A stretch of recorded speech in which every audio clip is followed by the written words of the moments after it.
Okay, you only have to stop once now. One stop left. VSC ending, we're going green. Maintain positive delta until the green flags. No way. Your speed, our delta. No! I fucking knew it!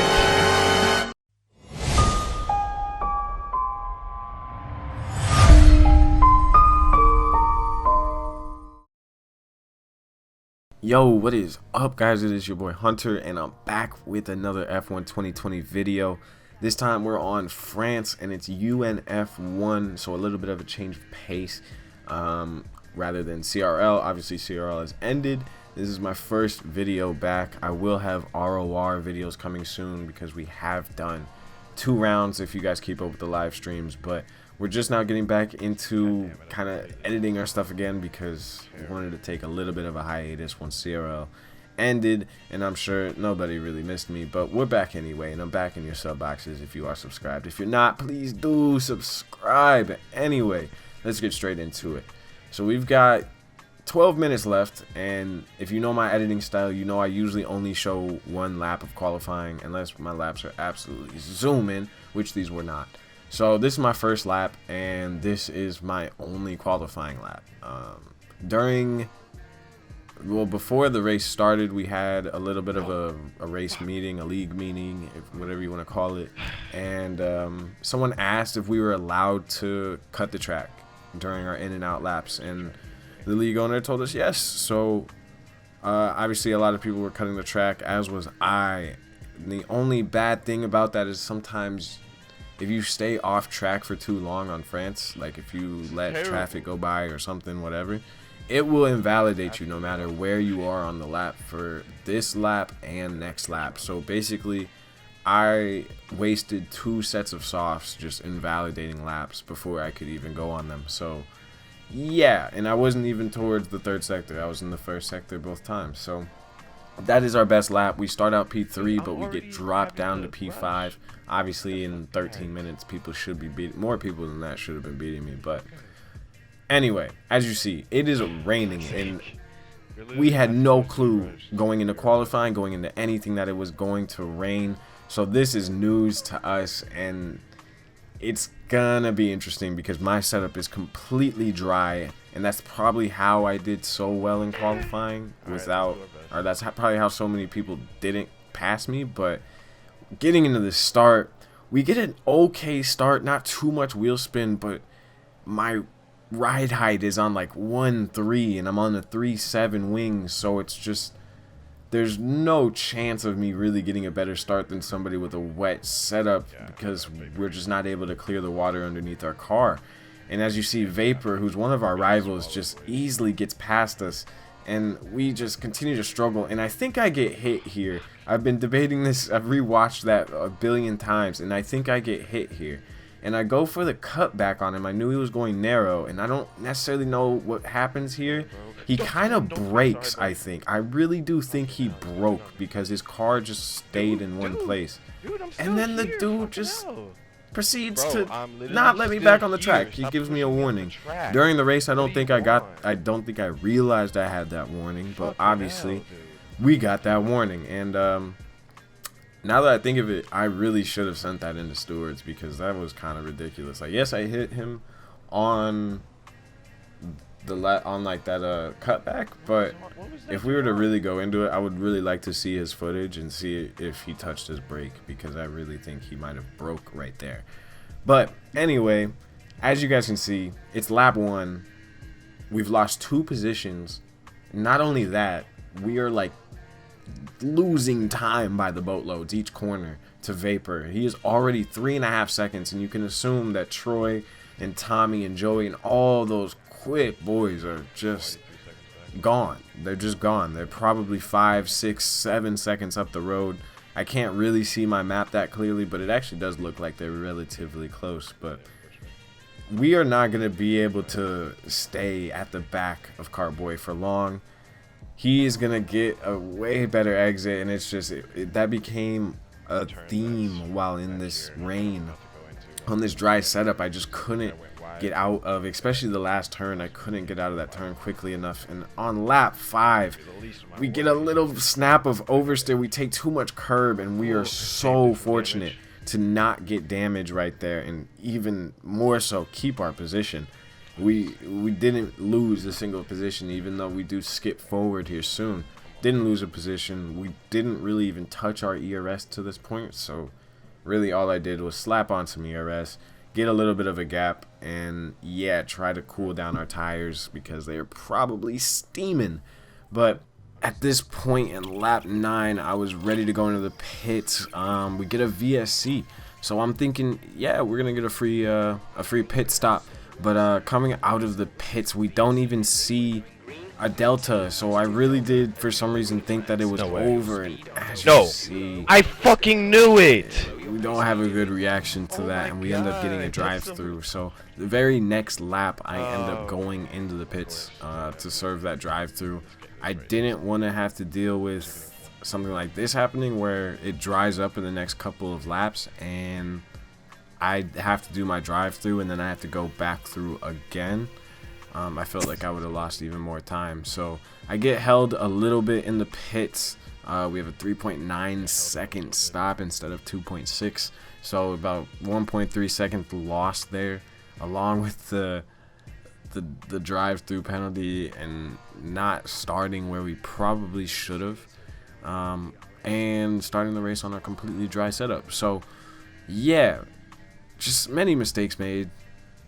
I would say if I had any advice, never come into France thinking that it's not going to rain, because it's going to rain at some point. If you do short quality or full quality, 50% race, it's going to rain at some point. I promise it. I seriously promise it. But coming into lap 13, we're behind a guy that has not pitted. He's completely missed his crossover point. So even with a huge lift, so I didn't, rear end him, I still just completely gap him. We do end up getting a warning for that, just because I didn't, again, want to hit him.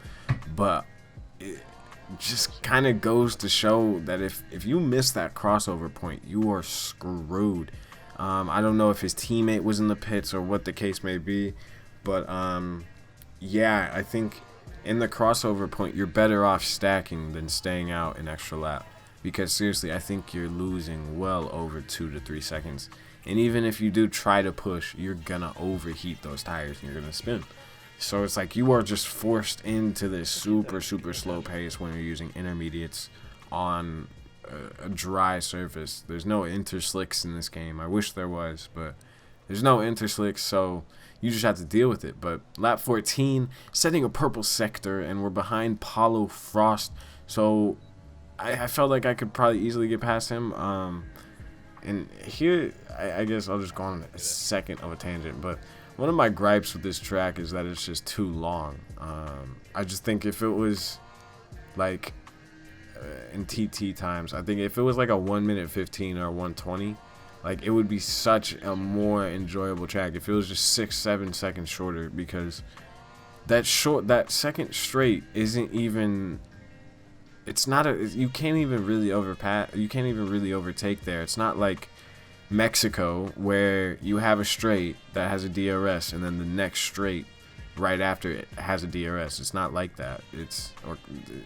So I think either a DRS zone needs to be right there on that second straight coming out of the chicane, or just make the track shorter, or use a different layout. This track is just getting so old, and it always rains. But we set fastest lap, and that lasts for a total of like 3 seconds, because Hella High comes in and takes it right off us. But anyway, as you guys can see, we're in P11, and we are zooming. Honestly, we're going pretty good pace on these medium tires, and we're making good time. But obviously, I kind of knew at this point, like, if we get like above P8 or P7, I'll be happy with that, because at this point I think I only have 3 seconds, but I do end up getting another penalty. So things really just weren't in my favor for this entire race. Just felt like everything was kind of going wrong. And right here versus Frecci, I almost made contact with him. I can confirm that I didn't. I know it looks like I did, but I actually kind of like stamped on the brakes for a second to avoid contact. But we are going to get past him going into this last turn. It's going to be a pretty easy pass going into this DRS section. He goes a little bit deep. We go deep, but the good type of deep where you get a good line out, and he goes the type of deep where he's on the curbs, and those curves are not, those aren't speed curves. Let's just say that. Anyway, I think we're about to skip forward again. I don't think too much happens. We have to catch broom handle, so we're still about 2 seconds, but right here, this is just gonna show you like how easy it is to just lose, just lose your attentiveness. Like, just stop paying attention for a split second and you get a penalty. So I literally just drifted out wide for a split second, and I don't know what I was looking at. I don't know what I was doing, but obviously cost me a penalty, cost me possibly another spot. I don't know for sure, but I think at the end, if I didn't have that penalty, I might have been able to get one more spot. But you guys will see at the end of the video. So coming up to the back of Broom Handle, and we are really pushing him. In the past, me and Broom Handle have battled quite a bit. I know, like in my first race at Brazil, we were battling pretty hard, but it feels like he's maybe stepped off the gas a little bit, because I feel like he's lost a little bit of pace in these last few races. Maybe I'm wrong on that, because I have not had good races either, so I haven't even been at the front. But anyway, we get past Broom Handle, and really all that's left ahead of us is Logan Reed, who has to pit, and Chris. And Chris put on mediums. Now I'm pretty sure we all put on mediums at the same lap, at that crossover lap. So the fact that he pit out of P6 or P7, wherever he was, just to get a fastest lap was really, really, really surprising to me.